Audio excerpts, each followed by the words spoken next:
Yo guys, kamusta kayo? Engineering mechanics to.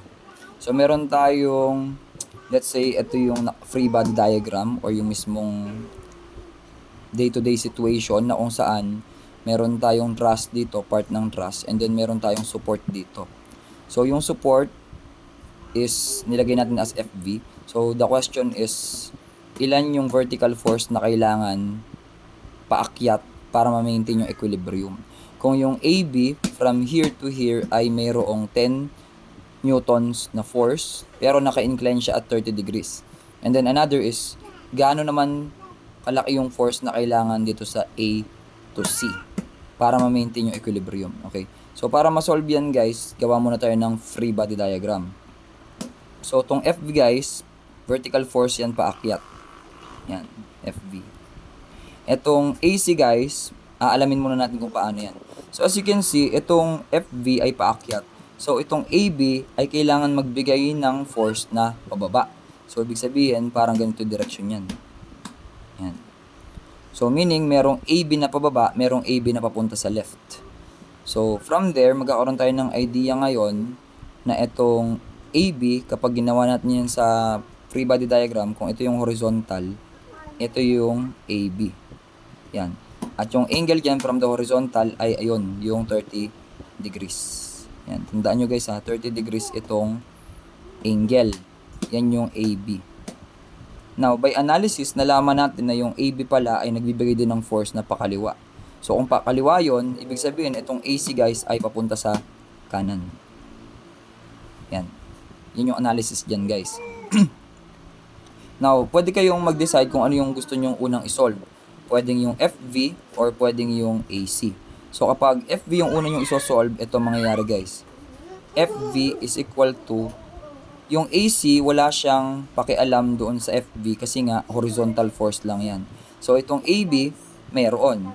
So, pwede mong gawin dyan is itong AB, yung value niya which is 10 Newton, i-times mo sa sine, no? Kasi vertical. Kapag vertical guys, sine ang gagamitin. And then yung theta guys is yung angle which is 30 degrees. Yan. So palit lang natin yung AB ay 10 sine 30. So kapag pinindot nyo sa calculator yan guys, yung force vertical na kailangan dito paakyat ay 10 sine 30. Ayan. So the answer is 5 newtons. So kailangan niya ng 5 newtons of force na paakyat para masuportahan yung structure. Paano naman yung force na papunta sa kanan, yung pahila? So that is AC. So AC this time is equal to, ganoon pa rin AB, yung force na yon, ito. Then since horizontal ang AC, ang gagamitin naman natin is cosine. And then yung angle natin na 30.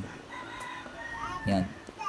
So AB is, yung AB dyan guys ay 10.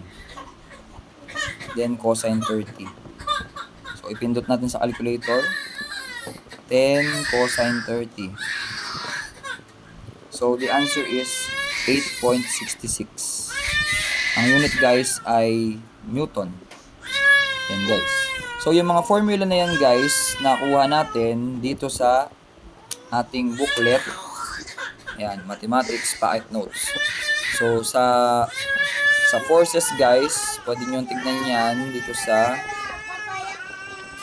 yan. After ng differential guys, yan, yung mga force dito sa page 32 guys, nandyan yon. So kapag horizontal, cosine theta x, kapag vertical, cosine theta y. So dito guys, sa sinolve natin, ginamit natin is theta x. Kapag horizontal, cosine. Kapag vertical, sine ang gagamitin. Yan. So check out nyo na guys. Yan, meron tayo sa yellow basket nitong mathematics pocket notes. Page 35 yun guys. And then yung mga iba pang formula guys, trigonometry, calculus, integral, differential, chemistry guys, nandiyan yan lahat. So check out nyo na. And ito ang ating solution. The force vertical na kailangan ay 5 newtons. And then yung force naman papunta sa kanan ay 8.66 newtons. Shout out kay Asher na maingay.